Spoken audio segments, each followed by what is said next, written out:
Səhifəmizi izləyən hər kəsə salamlar. Bugün yaxınlarda e, yemək yeməyə getdiyim bir restoranda qarşılaşdığım bir halla bağlı video çəkmək istədim. Deməli, qulağımda musiqi dinləyirdim.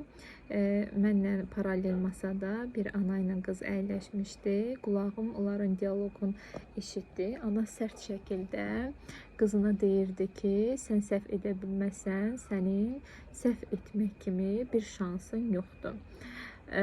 Çox ehtimal ki, mən həmin vaxt mahnını deməli saxladım və qulaq asmaq istədim ki, görüm yəni bu uşağa aşırı şəkildə olan təzyiqlə ilə bağlıdır, hansı mövzu ilə bağlıdır ki, deməli pedaqoq olaraq bu mövzu məni çox narahat etdi. Çünki mən nə uşaqlara, nə də böyüklərə aşırı şəkildə o qədər psixoloji şiddətin tərəfdarı deyiləm.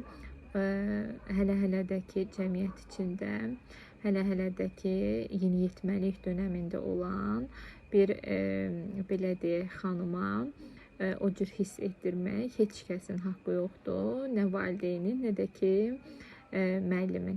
Heç kimin belə bir haqqı yoxdur. Və ana aşırı şəkildə uşağa deyirdi ki, sən diqqətli olmalısan, sən heç vaxt səhv edə bilməzsən, sənin səhv etmək kimi bir şansın yoxdur.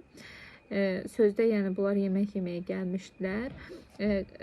Qızımızın bədən dili oturuş şəkli, çinləri bükük şəkildə oturmuşdu, özgüvənsiz və mən avtomatik düşündüm ki, anasından bu qədər psixoloji baskı görən uşaq necə özgüvənli ola bilər ki, hamımız səhv edə bilərik, səhv etmək insana məxsusdur, bizlərə məxsusdur, yaşımızdan asılı olmayaraq həyatımıza ciddi şəkildə təsir etməyəcək səhvlər varsa, yəni bunu qəbullanmaq şəklimiz olmalıdır. O məsələ də böyük bir məsələ olduğunu düşünmürəm.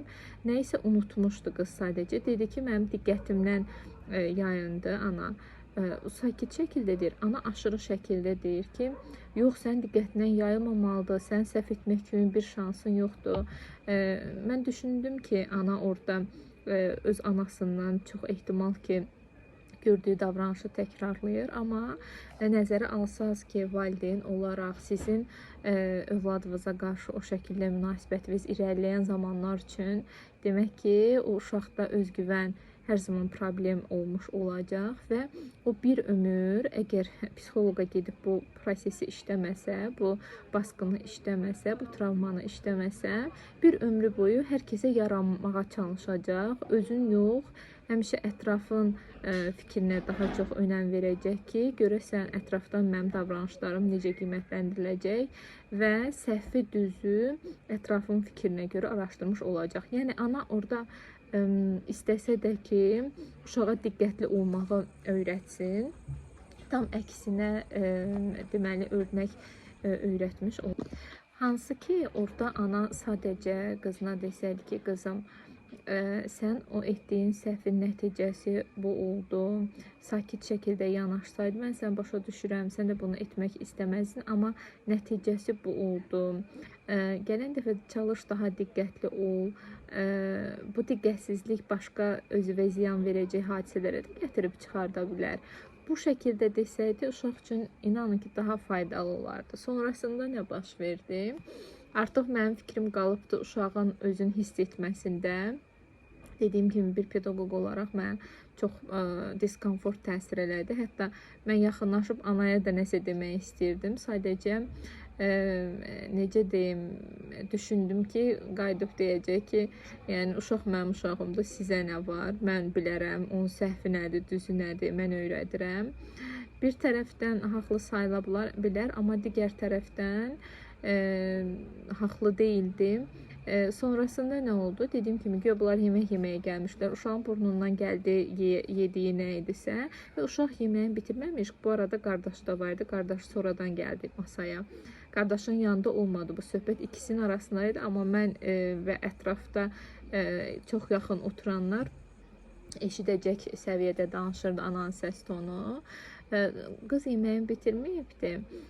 Ana deyir ki, tez ol durub gedirik. Tez ol dururuq, bu dəqiqə gedirik. Bu şəkildə telaşlanır. Uşaq deyir ki, siz gedin, mən yeməyimi bitirim gəlim də dalğıca. Səhv etmirəmsə davamında harası da gedirdilər, marketə gedirdilər. Ana deyir ki, yox, bu dəqiqə yediyi qoy, o şəkildə çıxırıq bayıra. Narazı halda qız, yəni anasına artıq bundan belə deyək də, aşırı şəkildə müqavimət göstərə bilmədi və bir yerdə getdilər. Yəni səhvi deməyin də bir şəkli var. Düzü göstərmək istəyiriksə, doğru dil seçməliyik ki, dediyimiz düzdən həqiqətən dediyimiz insan nəticə çıxarda bilsin. Yaşından asılı olmayaraq, aşırı şəkildə baskı ilə yox, daha uyğun dillə danışsaq, daha faydalı olmuş olarıq. Növbəti videolarımızda görüşənə qədər hələlik.